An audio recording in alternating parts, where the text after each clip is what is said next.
Mas, Pedro, agora, falando em omissão do legislativo, vamos falar de um tema que, cara, a gente tem que falar, né? Eu acho que a gente tem cara como... É chato falar, mas a gente tem cara até com uma missão aqui de um tema que tem relevância jurídica e tomou conta aí do noticiário, inclusive está dando agora já Nacional, no Fantástico, enfim. Que é o vídeo do influenciador Felca, né? Que é Felipe Bressamim, se eu não me engano o nome dele. E... que é sobre a adultização de menores de idade no ambiente digital. Isso é um tema que abre espaço para várias conversas aqui, né?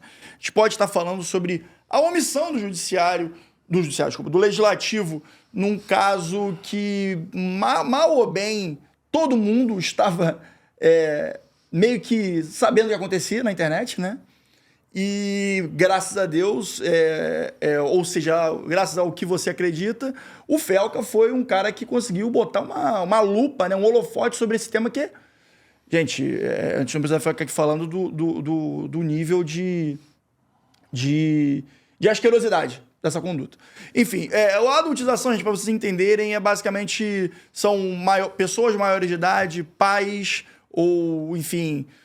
empresários, agentes, sei lá, que pegam, que começam a produzir conteúdo com menores de idade com a intenção de sexualizar esses menores, essas menores, a fim de obter lucro, né? Com monetização, patrocínio, enfim. Bom, em linhas gerais é isso. Se vocês quiserem entender melhor, o Felca fez um vídeo extenso de quase 50 minutos, trazendo não só denúncias a pessoas próprias, e também trouxe ali uma especialista psicóloga para poder falar sobre o impacto disso na vida de uma pessoa que vive isso na fase da infância, da pré-adolescência. Dito isso, Pedro e Regina, acho que a gente pode começar a falar aqui sobre a questão do Estatuto da Criança e Adolescente, né? Que eu acho que é a primeira coisa que me veio à cabeça quando eu ouvi falar. Eu falei, gente, onde é que isso está previsto no ECA? Porque tem que estar, né, cara? Assim, até antes da gente entrar mais no aspecto hard da lei... Claro. Eu acho que a pedofilia, se não é o mais hediondo dos crimes, com certeza ele é top 3 na minha concepção. Eu acho que deveria ter um rigor absoluto para punir o pedófilo.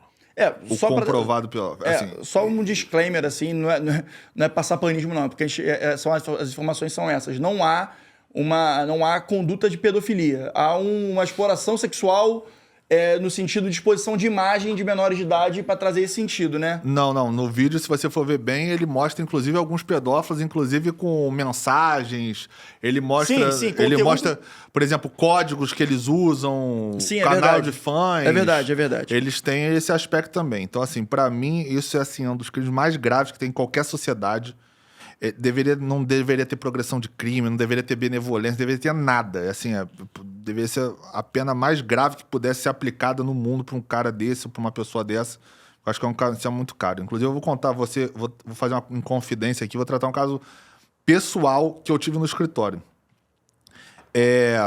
Logo que eu me formei, e literalmente logo que eu me formei, tinha acabado de pegar a carteira do OAB, não tinha um mês que eu tinha pego a carteira do OAB.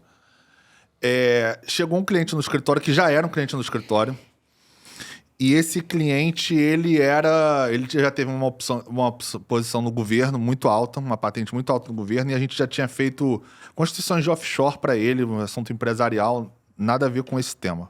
Porém, num determinado dia, num domingo de madrugada, ele me liga. Eu achei que a ligação tivesse errada, o cara se enganou, ligou errado.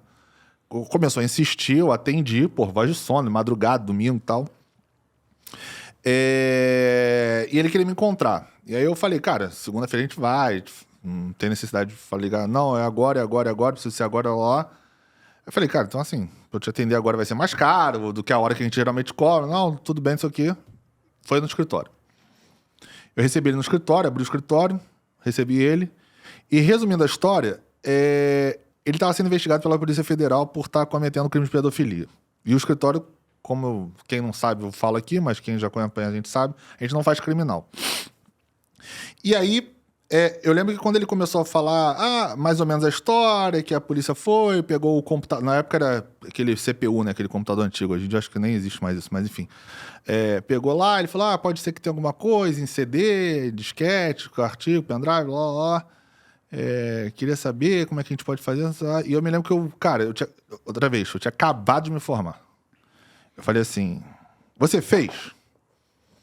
Aí ele falou assim, não, veja... Aí ele deu aquele famoso somebody love. Ele não falou nem que sim, nem que não. Veja bem, tem coisa ali que pode ser que ligue, mas não é que eu tenha feito, sei o que, ó. Eu falei, não vou pegar. E aí, outra vez, resumindo a história, esse cara chegou pra mim e falou, eu te pago 1 milhão pra você assumir esse caso. Eu tenho confiança em você, por tudo que vocês já fizeram aqui no escritório, eu te dou 1 milhão antecipado, independente do resultado do processo. E eu gostaria que você fizesse a atuação da gente, por outra vez, por a questão de confiança que a gente tem em você, eu acredito em você, eu acho que você vai me defender melhor do que qualquer outro advogado que eu vai contratar. E eu recusei o caso. Só para vocês terem uma ideia, R$1 milhão na época que eu me formei, o meu pai tinha, naquele mesmo ano, comprado apartamento de frente para a praia de Copacabana, que foi metade desse valor. Poderia ter comprado 2 apartamentos e ainda sobrar para comprar na esquina de quarto e sala desse apartamento. Isso eu recém-formado. Esse é o nível de dinheiro. Esse apartamento hoje, pra você ter uma ideia, porque eu sou advogado desse condomínio, ele foi vendido a 2,5 milhões. Então você tá falando aí de mais ou menos mais de 5 milhões em termos atualizados. Obviamente nessa correção monetária. Isso é o valor de imóvel para fazer um paralelo daquela situação, naquele dia, naquele momento. Que eu poderia ter ganhado ali recém-formado, tá? Não é já tendo carreira traçada, não. Recém-formado. Então, era muito dinheiro. 1 milhão ainda é muito dinheiro hoje, mas assim, naquele momento ele ainda era muito mais dinheiro do que era hoje. E eu recusei por uma questão muito básica, que pra mim é muito cara, são os meus princípios. Eu jamais advogaria pra um pedófilo como eu jamais vou advogar. Isso não existe nenhuma hipótese de eu fazer. E existem alguns crimes que, na minha visão, como a pedofilia, tráfico de pessoa, tráfico de... Cara, assim, escravo, por exemplo, as coisas que trabalham na área...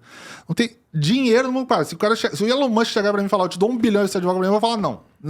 Não adianta, que são questões pra mim que são muito caras. Graças a Deus, eu nunca tive na minha família ninguém perto disso, ou ninguém coisa assim pra ver. Mas eu sei que são assuntos muito caros pra sociedade, independente de seja que eu viva, que eu esteja inserido ou não. Então, pra mim é inegociável, não existe dinheiro no mundo que vai me pagar. Ainda que o cara tenha direito, por lei, não existe dinheiro no mundo que vai me pagar pra eu defender uma conduta dessa de qualquer pessoa que seja.